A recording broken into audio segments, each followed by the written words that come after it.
হচ্ছে বাবার মুখে হাসি কেন জানো তোমরা? এইটার জন্য। তোমরা ওকে চিনতে না পারো কিন্তু আমি চিনি। কিন্তু যেহেতু আমার শরীরটা অনেকটাই খারাপ, সেই কারণের জন্য বেশ কিছুদিন ধরে ভিডিও শ্যুট করা হচ্ছিল না। তাই আজকে আমার শরীরটা কিন্তু অতটাও ভালো ছিল না, তবুও ভেবেছি না ভিডিও শ্যুট তো করতে হবে, তাই সকালবেলায় চলে এসেছি ছাদে।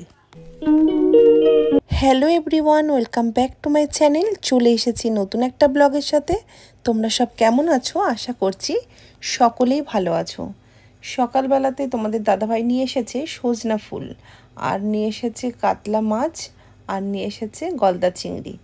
কারণ হচ্ছে তোমাদের দাদাভাইয়ের আজকে বিয়ে বাড়িতে নিমন্ত্রণ, তাই দেখো গলদা চিংড়ি করব নারকেল সর্ষে দিয়ে, কাতলা মাছটা ভাজবো, আর এদিকে তোমার বেসন নিয়ে এসছে, বেসন দিয়ে তোমার সজনে ফুলের বড়াটাকে ভাজবো, বড়া করব। তোমার দাদাভাই চিংড়ি মাছের মালাইকারিটা খুব একটা পছন্দ করে না, তো যাই হোক যেহেতু তোমাদের দাদাভাই রাত্রেবেলা বিয়ে বাড়ি আছে, তাই একবেলার জন্য বললো কাতলা মাছ ভাজা আর সজনে ফুলের বড়া দিয়ে খেয়ে নেবে, আর একটুখানি চিংড়ি মাছ খেলে খেলো, না খেলে না খেলে। রান্না করছি আর একটু করে বসছি, রান্না করছি আর একটু করে বসছি। শরীরটা এতটাই খারাপ, তোমাদের ব্লগটাও আমি ঠিকঠাকভাবে দিতে পারছি না, কখনো 3 মিনিট, কখনো 5 মিনিট, কখনো একটু অ্যাডজাস্ট করে নাও। কদিন একটু শরীরটা খারাপ, তো তার জন্য একদমই ছোট ব্লগ দিচ্ছি।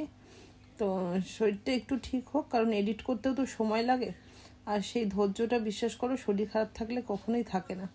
তো যতই শরীর খারাপ হোক তবুও চেষ্টা করে যাই নিজের কর্ম করার। ঘরের কাজগুলো নাই তোমাদের দাদাভাই আমার ছেলে হাতে নাতে একটু হেল্প করে দেয়, কিন্তু ফেসবুকের কাজগুলো তো আমাকে একাই করতে হয় মেনটেন। তো সেই কারণের জন্য একটু অ্যাডজাস্ট করো, আর কিছুদিনের মধ্যে হয়তো শরীর ঠিক হয়ে যাবে। ওষুধ তো খাচ্ছি, ওষুধও চলছে। এদিকে আমার রান্না কমপ্লিট, এবার খেতে দেবো। দেখো খেতে বসে গেছে, খেতে বসে অনেকগুলো শ্যুটও করে নিল এরা।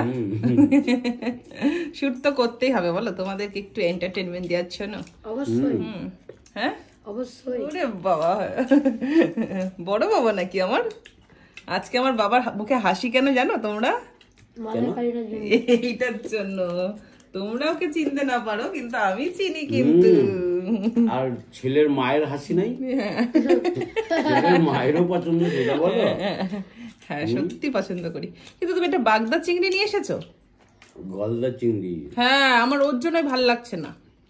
আমাদের এদিকে বাগদা চিংড়িটা অতটা সবসময় পাওয়া যায় না। এবার কি করবে, খাবে না? তারপরে বলবে এই খাবো কি রে বাবা। আমি সেটা বলিনি, আমি কি বলেছি আমি খাবো না? আমি তো খাবোই।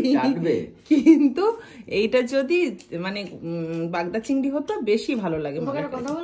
আমাদের এখানে সব মাছগুলো তুমি খেলাম। আমি এই গলদা চিংড়ির যে মাথাগুলো রয়েছে, সেই মাথাগুলো হচ্ছে ননাই খাবে, আর মাছগুলো হচ্ছে আমি খাবো। তোমাকে সব মাছগুলো তোমাকে বললে শুনলি তো? না দেবো না, আমি খাবো। চলো সব খেয়ে নি করা, পরে আবার কথা হবে।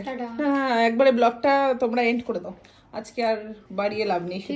আজকে একটুখানি বুঝতেই পারছো তোমার দিদি ভাইয়েরও শরীরটা খারাপ, 2 দিন ধরে এডিট করতে ভালো লাগছে না, তাও চলছে। তোমার দিদি ভাই তাও তোমাদের জন্য একটু কষ্ট করছে, আর যাই হোক তার জন্য তোমরাও একটুখানি বুঝতেই পারছো।